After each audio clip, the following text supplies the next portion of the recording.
Olá! Então vamos lá. Gente, até então a gente estava falando sobre várias coisas que a gente consegue observar, né? O nosso organismo é observável, por mais que a gente não consiga enxergar nossos órgãos, a gente sabe que eles estão funcionando. A gente não consegue enxergar nossas células, nem as organelas, mas se está tudo em equilíbrio, a gente sabe que está funcionando. E veja só, tudo é composto no final de tudo, ou no começo de tudo, melhor falando, por essa estrutura aqui que a gente chama de átomo. Então, o átomo, quando ele foi descoberto, considerava ele a menor partícula da matéria, ou seja, do que forma tudo, né? Porque se a gente for pensar no átomo, o átomo se torna moléculas que se tornam corpos ou objetos, no caso da matéria não viva, e se tornam as organelas, no caso da matéria viva. Então, é o átomo que vai formar proteínas, carboidratos, lipídios, tua pele, tua célula, o ar, a água, tudo é composto por átomos. E ele foi considerado como esse nome. Então, A vem de não, né, de negação, tomo vem de divisão. Então, é algo não divisível. Depois de um bom tempo, eles descobriram que, na realidade, e hoje eles continuam descobrindo, que na realidade não, esse átomo é divisível. Ele é composto por um núcleo que fica no centro, que tem cargas neutras e cargas positivas.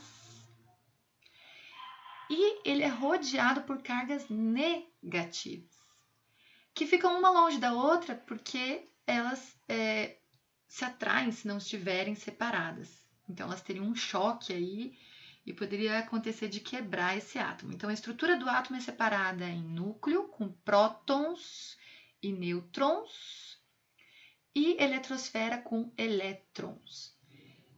O átomo, ele quer ter 2 ou 8 elétrons na última camada dele. Imaginem que essas voltas aqui fazem camadas, né? Como se fossem as órbitas dos planetas. A gente sempre faz analogia do átomo com o próprio sistema solar. Então, o núcleo como se fosse o Sol e os elétrons como se fossem os planetas que ficam girando em torno desse Sol. O que acontece? O número de prótons me diz qual átomo que eu estou falando. Então, por exemplo, o hidrogênio tem sempre um próton. Sempre. Se ele tiver 2, não é mais o hidrogênio, é o hélio. Se ele tiver 3, já não é mais o hélio, é outro átomo. Mas às vezes o hidrogênio tem um próton e tem 2 elétrons. Ou tem um elétron. Ou não tem nenhum. Depende se ele vai doar ou receber esses elétrons. Se ele doar esses elétrons, ele vai perder cargas negativas, então ele vai ficar mais positivo. E se ele ganhar esses elétrons, ele vai ficar com carga negativa. Então, sempre quando a gente coloca lá, por exemplo, do magnésio, né, Mg, que é a sigla do magnésio, a gente coloca mais 2, é que para esse átomo ser estável, ele sempre tem que perder 2 elétrons, ou compartilhar esses 2 elétrons com algum outro átomo. E por isso que surgem as moléculas. Então, H2O, você compartilha 2 hidrogênios com oxigênio. Cada hidrogênio fica com 2 elétrons na última camada e o oxigênio fica com 8, porque ele ganhou 2. 6 mais 2, 8. Ele ganhou 1 de cada hidrogênio. E o conjunto de moléculas forma a matéria, que no caso que a gente está falando, seria a água. Então, os átomos, ou a partir da eletricidade, que é a partir dessa distribuição de elétrons, eles produzem energia. O próprio Sol nada mais é do que o hidrogênio sendo fusionado, em átomos de hélio. E esse processo de fusão, que é quando eu estou falando do núcleo do átomo, então veja, o hidrogênio tem 1, o hélio tem 2. Eu promovo energia, eu gasto, eu distribuo energia. Por isso que a energia solar é uma das fontes mais inesgotáveis de energia, que é a energia do Sol, né? Ela é renovável, então eu chamo, porque ela não vai terminar. Bom, até pelo menos o Sol existir. O vento, até ele existir, ele é renovável, ele não vai diminuir ou acabar.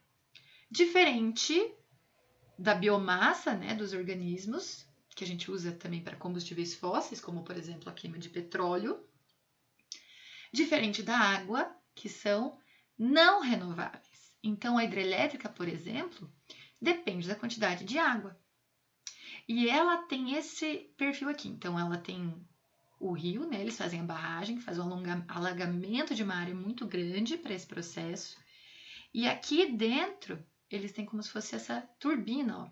Então a água está passando aqui, ela gira, ela passa em torno dessa turbina que gira, e essa turbina que gira produz ou transforma essa energia cinética, ou seja, do movimento da água, em energia elétrica. Então nenhuma energia é perdida nem formada, as energias só são transformadas. Se eu falo de mecânica ou cinética, que é do movimento, eu posso ser transformada em elétrica. Térmica, por exemplo, no caso do calor. Eu posso transformar a energia química, que provém da quebra dos nossos alimentos, em energia de movimento, dos nossos alimentos em energia de movimento. Né? Por isso que o nosso corpo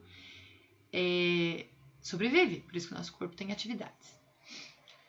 Muito bem, quando eu já falo de corpo, eu não estou falando do corpo meu só, estou falando de qualquer objeto, um plástico, uma cadeira, o computador, o ar, a água. Corpo é o que é formado por matéria.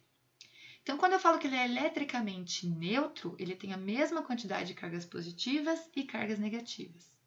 Se ele é positivo, ele tem mais prótons do que elétrons, quer dizer que ele perdeu os elétrons. E se ele é negativo, ele ganhou os elétrons. E vamos dar uma paradinha aqui, antes de continuar, só para a nossa aula não ficar muito estendida.